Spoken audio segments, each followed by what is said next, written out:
Hello, this is Lady Boule, and I hope your day is going beautifully. Thank you for your support. Thank you for subscribing to the channel. Thank you for your thumbs up, for your comments, and thank you for sharing the videos. Thank you for all you do to support the channel.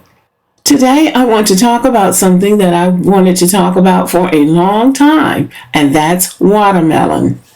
I heard a guest on Karen Hunter's show the other day talking about watermelon and how important it was to the enslaved people.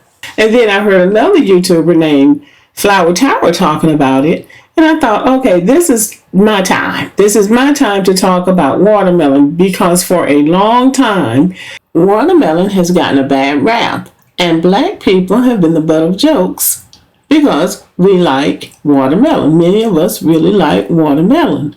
And so for the longest time, I couldn't figure out why. Why is it that a fruit that has fiber, water, potassium, vitamin C, iron, magnesium, all of these healthy nutrients that help to rebuild cells in your body was receiving such a bad rap? So I have been trying to figure it out to no avail. Black people who like watermelon sometimes, especially if they're in the company of white people, they won't say it. It's like, I'm ashamed to admit that I like watermelon. So I've been on a mission to figure out why watermelon has become so stereotypical and has been associated with black people and become such a stigma, since everybody likes watermelon, or just about everybody likes watermelon, because what is it not to like? So I finally came to realize that watermelon is just like everything else associated with black people. Somehow there's something wrong with it if we like it. If it's something that we like or it's something that we value, then there's something wrong with it, and it's something to be made mockery of and ridiculed. That's a part of the indoctrination that was done from the very beginning of when we came here. The whole thing was to subjugate these people, flip everything upside down. Whatever they like, whatever they value, we're going to convince them that there's something wrong with it.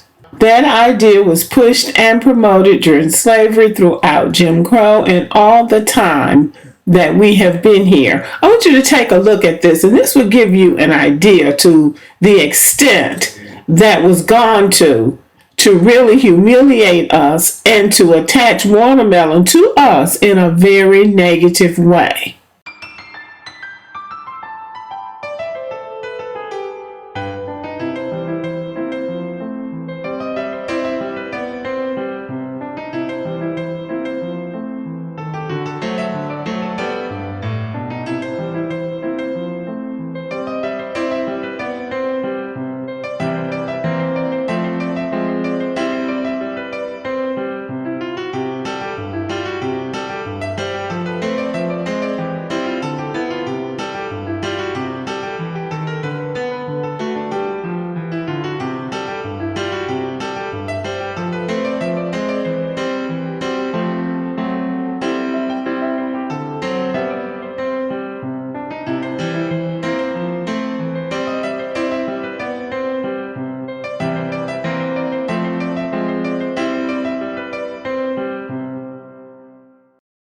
Now, as you can see, those images are very negative and demeaning and intentionally done to humiliate a race of people. Now, that's the extent that was gone to humiliate black people. And there are many, many of them.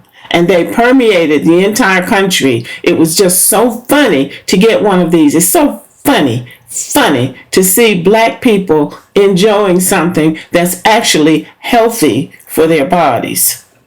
Now, this narrative and these images were created by a race of people who did not understand that the world actually does evolve, and that at some point these things were going to be evaluated. So now we're at a point where we can evaluate these things. So let's look at some foods that they like. Foods that they like and enjoy, all American foods, is nothing wrong with them. Let's look at pizza. Pizza is considered an all-American food. You're really repping America if you like pizza. It's so popular that there's a pizza parlor on every corner. You can buy it in the grocery store. You can even get it at the service station. There's no downside to loving pizza, you say. Well, I beg to differ. If there was a contest between pizza and watermelon of which one does the most damage to the health and well-being of African American people, pizza would win hands down. Pizza, it has a high content of fat, calories, sodium, carbohydrates, and cholesterol. If just the dough alone is enough to run up your blood sugar.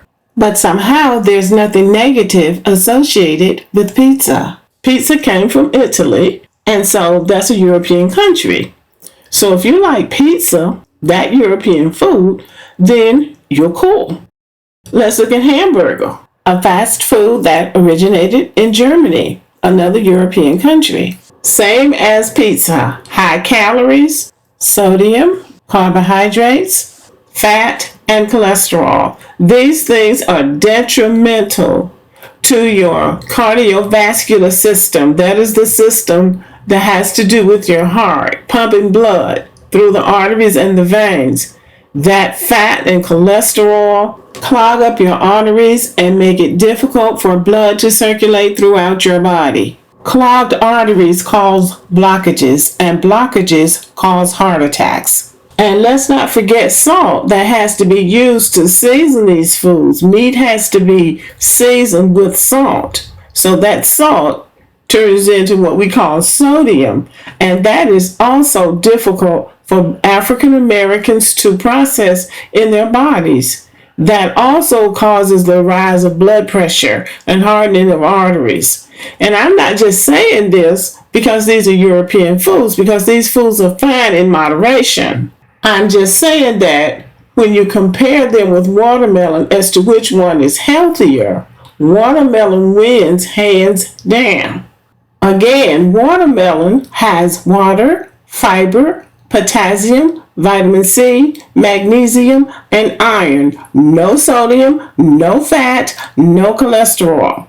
So if you were going to pick an all-American food, you would think that the food that's the healthiest, which is watermelon, would be that food. But because that food is associated with black people, it's been made into a joke. I think people who like watermelon should take a stand. If it were left up to me, we would have a National Watermelon Day.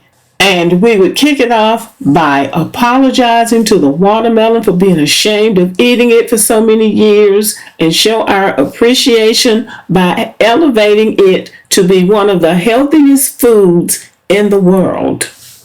Now let's get down to the nitty-gritty. The reason that the watermelon was so stigmatized was because the slaves ate it. That was a fruit that they really enjoyed.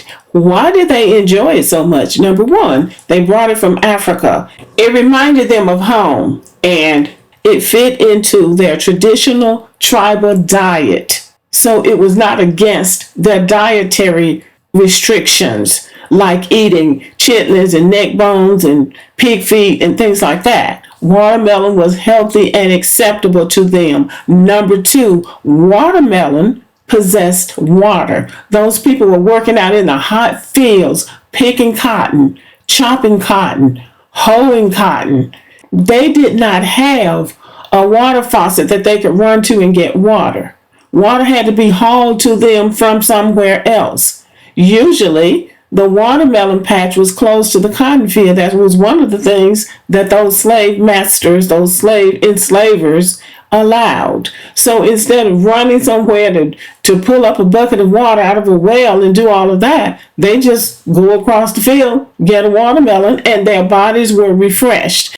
But because people who weren't working were sitting back looking at them enjoying the watermelon like a bunch of idiots, they thought it was funny. But in fact, what those people were doing was practical and sensible. So many lies have been told about the enslaved people. And so many stereotypes, negative stereotypes, have formed around them and their existence in the United States, till it's hard to know what's real and what's not. But those people were in survival mode. They were doing what they had to do to survive as they tried to stay within the standards and customs of what they were used to. So they ate what they had, and they ate healthy when they could. That's how I would say it. They started eating chitlins and neck bones and pig feet and pig ears out of sheer necessity. Those were survival foods because basically all they were eating were the scraps from the slave master's table. So they had to eat something in order to sustain themselves. Watermelon was one of the acceptable foods from their traditional tribal diet. And that's very important. And people who make fun and make mockery, they don't have that because they didn't have any particular standards of what to eat and what not to eat. But the enslaved people did before they got to this hemisphere.